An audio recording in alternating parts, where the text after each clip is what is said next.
Hello mga idol! Bago tayo magpatuloy sa kwento ay mag-shoutout muna tayo. Shoutout po sa iyo Boss Harold. Shoutout sa iyo Lods Jason Del Lova at kay Miss Jennifer Besana Yabet ng Rojas City Capiz. Shoutout po sa iyo Idol John Jonas Doctor. Shoutout po sa iyo Boss General Cabs. Shoutout po sa iyo Idol Rems Pagala. Shoutout po sa iyo Boss Richard Pasolohan at kay Boss Eddie Fernandez ng Sipokot Kamsur. Shoutout po sa iyo Idol Alexander Plarisan. Shoutout po sa iyo Lods Gisril Moleno. Shoutout po sa iyo Idol Young Master Imac. Shoutout po sa iyo Idol Joshua Palma ng Universe X at shoutout po sa iyo Boss Ruben Mantalaba. Maraming salamat sa patuloy na pagsuporta.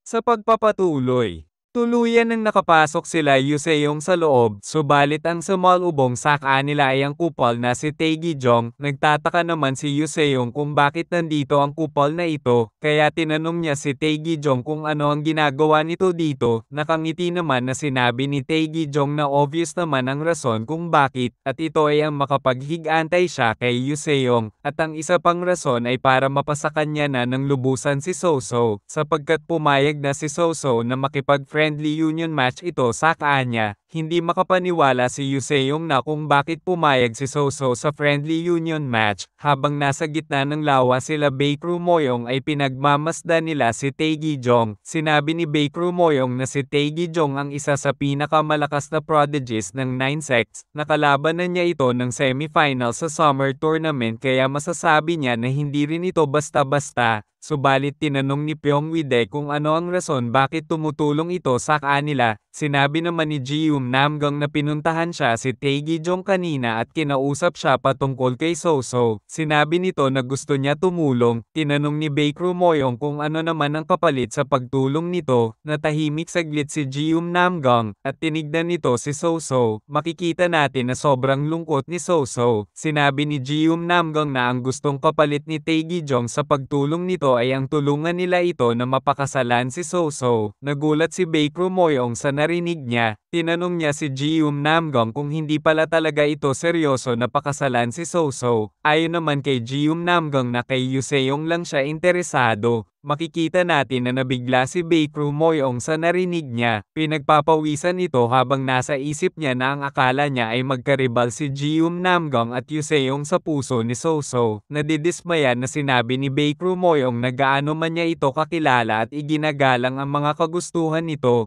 Subalit ano na lang ang sasabihin ng mga elders sa Namgang family patungkol dito. Sinabi ni Jium Namgang na may mali ba kung ang gusto niya lang ay ang talunin si Yuseong sa laban. Pinagpapawisan na napagtanto ni Baekru Moyong na mali ang iniisip niya. Ang akala niya ay may gusto ito kay Yuseong pero hindi pala, dahil ang gusto lang talaga nito ay ang matalo si Yuseong. Ang friendly union match, ito ay isang mapagkumpetensyang labanan upang magpasya sa kaparehan ng kasal sa isang pambihirang babaeng mandirigma. Kapag natalo ang babaeng mandirigma sa laban ay kailangan niya magpakasal sa tumalo sa kanya. Sa isip-isip ni Yuseong na alam na niya kung anong sitwasyon ngayon at kung bakit nandito ang kupal na si Taegijong, tinawag ni Yuseong si Soso at tinanong niya ito kung naririnig ba siya nito. Malungkot na napalingon naman si Soso kay Yuseong. Sinabi ng ating bida na pumunta na sa kanya si Soso para makaalis na sila sa lugar na ito. Subalit hindi sumasagot si Soso, hanggang sa sinabi nito na hindi na siya pwede umalis pa. Tinanong naman ni Yuseong kung bakit hindi na ito pwede umalis. Nagagalit na sumigaw si Soso at sinabi nito na ang rason ay natalo na siya ni Jium Namgang sa friendly union match. Sinabi naman ni Yuseong na hindi kailangan gawin ito ni Soso kung ayaw niya naman talaga. Subalit hindi kumikibo si Soso at nagpipigil lang ng iyak, kaya tinawag ulit ni Yuseong ito, hanggang sa tuluyan ng umiyak si Soso habang sinasabi na nagawa na niyang manumpa sa union match. Kahit ano pa ang maging rason ay kailangan niyang tuparin ang pinanggako niya sa harap ng maraming tao bago nag-umpisa ang laban nila. Pinaliwanag naman ni Chong and May na bago pa nag-umpisa ang friendly union match ay kailangan tuparin ng matatalo ang pinanggako nito, napagtanto na ni Yuseong na ang pagkapanalo sa laban ang natitirang paraan na lang para mailigtas niya si Soso. Kaya tinanong niya si Chong and May kung kaya pa nito na lumaban. Ayon naman kay Chong and May na kaya niya pa lumaban, at huwag mag-aalala ito sa kanya sapagkat kaya niya ibigay ang lahat para maprotektahan niya si Soso at ang karangalan nito. Napapangiti na lang si Yuseong habang nasa isip niya na hindi siya makapaniwala na naririnig niya ang mga salitang ito na nanggaling kay Chong and May ng Glacial Hermit, pera, kapangyarihan, at pag-ibig, ang tatlong bagay na iniiwasan ni Chong and May noon sa dati niyang buhay. Ang pag-iisip nito ay sinabi na kasing dalisay ng glacier. Sa pagkakaalala niya, ang taong ito ay namuhay mag-isa sa buong buhay niya hanggang sa siya ay namatay sa unang malaking digmaan laban kay Chonma. Kung iisipin na nagbago na ang Glacial Hermit ng ganito, may special na katangian talaga si Soso, kaya naghanda na si Yuseong, at sinabihan niya si Soso na huwag mag-alala sapagkat ililigtas nila ito, subalit nagagalit na sinabihan ni Soso si Yuseong na hindi ba nito nakikita na huli na ang lahat, kahit patalunin ni Yuseong ang lahat ay kailangan niya peren pakasalan si Jeum Namgong sapagkat natalo siya dito, ang kanyang ama at ang pamilyang Namgong ay nagkasundo na patungkol dito, kaya wala na siyang magagawa pa. Umiiyak na sumisigaw si Soso habang sinasabi na bakit sobrang kaawa-awa siya. Ayon naman kay Taegijong na kung ano ang problema ni Soso. Sa huli naman ay kailangan pera nito magpakasal kaya bakit parang masyadong big deal sa kanya ang nangyayari. Biglang sumigaw si Yuseong at sinabihan si Soso na hindi iyon totoo. Napalingon bigla si Taegijong hanggang sa tinamaan ito ng sipa ni Yuseong na kinatanggal ng ngipin nito. At sa lakas ng sipa ni Yuseong ay tumalsik ng malayo si Taegijong, habang nasa ere ay sa isip-isip nito na hindi pa nga nag-uumpisa ang paghihiganti niya. Nagulat naman si Baekru Moyong sa bilis na pinakita ni Yuseong, samantalang si Pyongwide naman ay naiinis. Napapatingin na lang si Jeum Namgong sa mga nangyayari, at habang nahuhulog ang sandata ni Taegijong, ay sinalo ito ni Yuseong, at agara na ginamit para atakihin ang tubig. Nakinagulat naman ni Soso ang nakikita niya, sapagkat biglang lumapit sa kanya si Yuseong at niyakap siya nito. Habang nakayakap sa kanya ang ating bida ay hindi makapaniwala si Soso. Sinabi ni Yuseong na nagkakamali si Soso sapagkat hindi ito kaawa-awang tao, dahil si Soso ang pinakamalakas na babaeng mandirigma ng Higher Institute. Kaya malaya itong gawin ang gusto niya. Naiinis naman na sinabi ni Soso na bakit ngayon lang si Yuseong dumating, bakit ang tagal nito dumating, dapat ay mas maaga ito dumating. Humingi naman ng pasensya si Yuseong, masyado daw siya napasobra sa pagsasanay. Subalit pwede pa naman ni Soso mapigilan ang kasal kung gugustuhan ito. Kung ayaw talaga ni Soso na magpakasal ay sabihin ito sa kanya, dahil tutulungan niya ito. Napapatahimik na lang si Soso sa mga sinabi ni Yuseong, hanggang sa malungkot na sinasabi ni Soso na ayaw niyang magpakasal. Ayon naman kay Yuseong na hindi niya ito marinig kaya lakasan nito ang sinasabi niya, hanggang sa sumigaw ng malakas si Soso at sinabi nito na ayaw niya sa kasal na ito. Napapangiti na lang si Yuseong kaya sinabi niya na naiintindihan niya ito. Kaya sinabi ni Yuseong na sasali din siya sa friendly union match, at dahil natalo na rin niya si Soso sa laban dito, ay niyayaya niya si Jeum Namgong na maglaban sila bilang parehas na nakatalo kay Soso. Lumabas ang sudden mission na kailangan niya matapos ang friendly union match. Ang reward na matatanggap niya kapag nanalo siya ay ang Wood Duck Ring. Napapatitig na lang si Soso kay Yuseong hanggang sa napagtanto niya na nakakahiya ang mga nangyayari, subalit kailangan niya na lang sakayan ito. Habang nakatutok ang sandata na hawak ni Yuseong kay Jeum Namgong ay napapatahimik na lang si Baekru Moyong at Pyongwide sa likod. Walang emosyon si Jeum Namgong habang si Baekru Moyong at Pyongwide naman ay nagagalit. Ayon kay Baekru Moyong na masyadong nakakatawa ang mga binitiwan na salita ni Yuseong subalit gusto niya ito. Samantalang si Pyongwide naman ay napapasigaw na sa galit habang sinasabi nito na isa lang ang gusto niya, at ito ay ang ibalik ni Yuseong ang sandata na ninakaw nito sa kanya. Mabilis na sumugod na ang dalawa papunta kay Yuseong, Habang papasugod ay sinabi ni Baekru Moyong na gusto niya makita kung may ibubuga ba talaga si Yuseong, samantalang ang ating bida ay nag-aantay lang sa paglapit ng mga kalaban niya hanggang sa pinaikot nito ang staff na hawak niya na kinabahala ni Baekru Moyong sapagkat muntik na siyang matamaan. Nagulat din ito at natigilan sa pagsugod sapagkat nakita niya na mabilis na maglulunsad ulit si Yuseong ng atake, na direktang tumama naman ang atake ni Yuseong kay Pyongwide, at sinundan niya pa ito ng atake sa baba, sabay isa pang sipa sa pagmumuka ni Pyongwide, na kinatalsik nito ng malayo sa lakas ng sipa na pinakawalan ni Yuseong.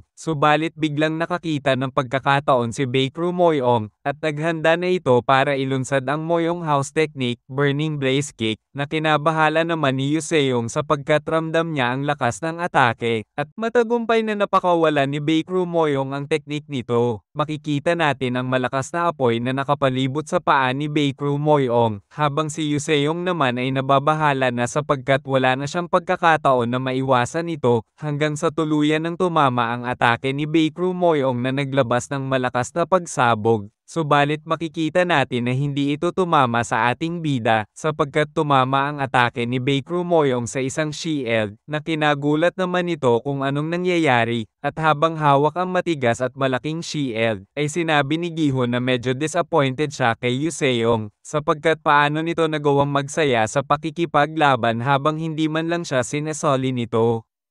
Sa kabilang banda ay makikita natin si Pyongwide na tuluyan ng tumalsik ng malayo dahil sa malakas na sipa ni Yuseong. Sa lakas ng mga atake ni Yuseong ay napapaaray na lang ito sa pinsala na natamo niya, subalit bigla ito nagulat at nabahala sa nakikita niya sapagkat nakita niya na naghahanda na si Chong En-mei at si Bong De-ola para kalabanin siya. Sa kinakatayuan nila Yuseong ay makikita natin ang tuluyan na pagdating ni Giho sa labanan. Nagulat si Baekru Moyong sa pagsulpot ni Giho, sa isip-isip nito na kung ano ang ginagawa ng Indomitable Steel Monster dito. Huli niyang nakita si Giho noong summer tournament pa. Ngayon niya palang ito nakita ng malapitan, pinagpapawisan na lang si Baekru Moyong habang nakatingin kay Giho, nasanay siyang siya ang pinakamatangkad sa lahat ng nakakaharap niya, kaya ang pakiramdam ngayon na makitang mas matangkad sa kanya si Giho ay nagbibigay sa kanya ng kaba, na pagtanto na niya ngayon na mas malaki pa pala si Giho kaysa sa inaasahan niya, hindi na lang niya maisip kung paano nagawang matalo ito ni Jium Namgang nang walang kahirap-hirap.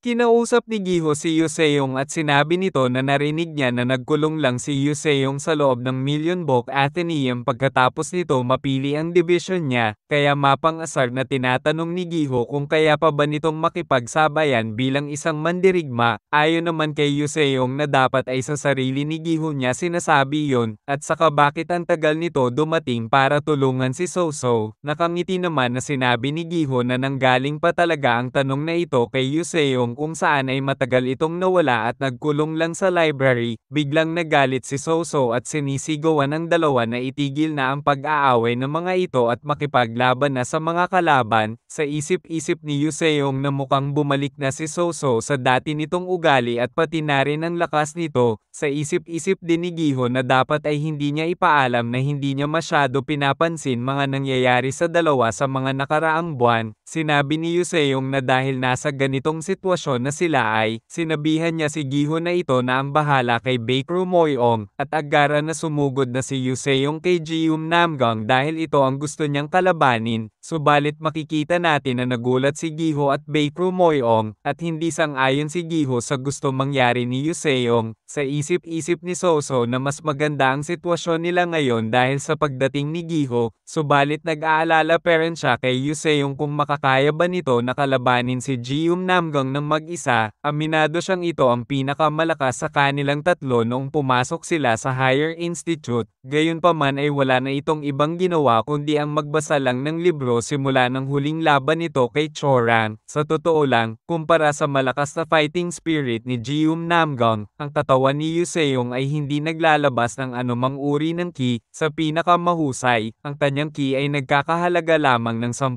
taon ng pagsasanay, at hindi na ito lumago pa. Hindi si Soso sigurado kung makakaya ba talaga ni Yuseong nakalabanin si Jium Namgang. Napansin naman ni Giho ang pag-aalala ni Soso kaya sinabihan niya ito na si Yuseong dan ito kaya wag na si Soso mag-alala pa.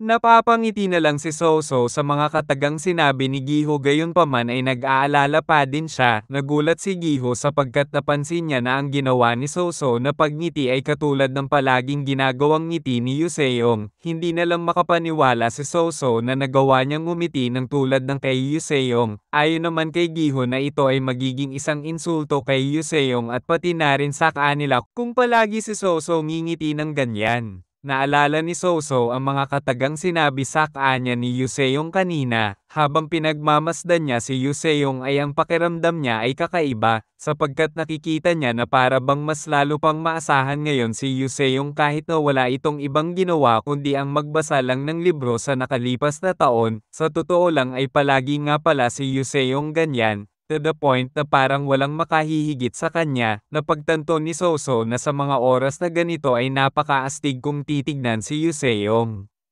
Nagagalit na sinabi ni Baekru Moyong na kung saan naman pupunta si Yuseong. Ayon dito na siya muna daw dapat ang unang kalabanin nito. Naiinis naman si Giho habang sinasabihan si Baekru Moyong na kung sino-sino ang kinakausap nito samantalang siya ang nasa harap nito. Pahabol pa nito na wala naman pakialam si Baekru Moyong sa union match kaya bakit namimili pa ito ng kakalabanin. Ayon naman kay Baekru Moyong na dapat ay ang runner-up muna sa tournament ang kailangan na kalabanin ni Yuseong bago nito kalabanin ang champion na si Jium Namgang. Naiinis naman na sinabi ni Giho na kung ganyang ang pagbabasehan ni Baekru Moyong, ay kailangan muna nito kalabanin ang runner-up ng Dragon Phoenix exam at ito ay siya, bago nito makalaban ang champion na si Yuseong. Natahimik na lang bigla si Baekru Moyong sa mga narinig nito. Kaya sinabi nito na kung ito ang hiling ng Steel Monster na si Giho, ay hindi niya ito tatanggihan. Kaya naghanda na si Baekru Moyong para kalabanin si Giho. Naghanda na din si Giho at masaya ito sapagkat lalaban na ulit siya. Sa isip-isip naman ni Baekru Moyong na sa wakas ay makakalaban na niya din si Giho, ang mandirigmang hindi niya nagawang makalaban sa summer tournament. Subalit bigla siyang nagtataka kung bakit hindi pa din bumabalik si Pyeongwide kung hinimatay ba ito sa lakas ng atake ni Yuseong. Sa kabilang banda ay tumayo na si Pyeongwide at naghahanda ng lumaban. Naghahanda na din si Chong En-mei at hawak na nito ang espada niya. Samantalang si Bongde-ale naman ay ang hawak nito ay isang maliit na sanga ng kahoy. Subalit biglang tumalikod si Pyeongwide at aalis na pabalik kala Yuseong na kinagulat naman ni Chong En-mei. Kaya nagagalit na pinatigil niya ito, sabay bunot ng espada niya, at mabilis na nakalipat sa harap ni Pyeongwide para pigilan ito. Naiinis na sinabi ni Pyeongwide na umalis ito sa daraanan niya. Sa isip-isip nito na kung bakit mga mahihinang nilalang ang makakalaban niya, mas gusto niyang kalabanin si Yuseong para mabawi na niya ang sandata na ninakaw nito. Ayon naman kay Chong En-mei na hindi niya hahayaan itong makaalis, tinanong niya din si Pyeongwide na kung bakit ito nakikisali sa gulo nila Yuseong kung wala naman ito kinalaman sa kanya. Naiinis na sinabi ni Pyeongwide na kung hindi aalis si Chong En-mei sa daan ay papatayin niya ito. Mapang-asar naman na sinabi ni Chong En-mei na kung bakit pa ito babalik kala Yuseong kung papatalsikin lang naman ulit ito ng walang kahirap-hirap ni Yuseong. Biglang may bumulwak na dugo sa balikat nito na kinabigla ni Chong En-mei. Habang hinahawakan ng sugatan na balikat ay hindi siya makapaniwala sa sobrang bilis ng pagkakatusok sa kanya. Habang naghahanda ulit umatake si Pyeongwide ay sinasabihan nito si Chong En-mei na kung minamaliit ba siya nito perkit nakita lang nitong tinamaan siya ng ilang atake ni Yuseong. Mayabang na sinabi nito na siya si Pyeongwide ng Henam Sect, ang bagong miyembro ng 9 Sect. Ang mahinang tulad ni Chong En-mei ay walang pag-asa na manalo sa kanya. Samantalang makikita natin si Bongdeala na gumuguhit lang sa lupa, narinig naman ito ni Pyongwide kaya nababahala itong napalingon sa likod niya, subalit nagtataka na lang siya sa nakita niya, sa isip-isip nito na kinabahan siya doon, tuluyan na niyang nakalimutan ang patungkol kay Bongdeala, habang naaalala ang ginawang panggugulpi na ginawa ng nga-alipors niya kay Bongdeala ay napagtanto niyang hindi na niya kailangan pang mabahala sa napakahinang taga-timog na bata na ito. Nagulat din si Chong En-mei sa ginagawa ni Bongdeala, sa isip-isip naman ni Pyongwide na babalikan na lang niya si Bongdeala para bugbugin pagkatapos niya makuha ang sandata niya kay Yuseong, subalit bigla itong nagulat at bahagyang nakaiwas sa atake na pinakawalan ni Chong En-mei, dahil ginamit nito ang teknik na Spear Blade Aura, na kinagulat ni Pyongwide ang haba ng naabot na aura ng atake. Nakangiti na sinabi ni Chong En-mei na kung ang gusto ni Pyongwide na tusukan na atake ay hindi magpapatalo ang teknik niya sapagkat mas malayo ang naabot nito.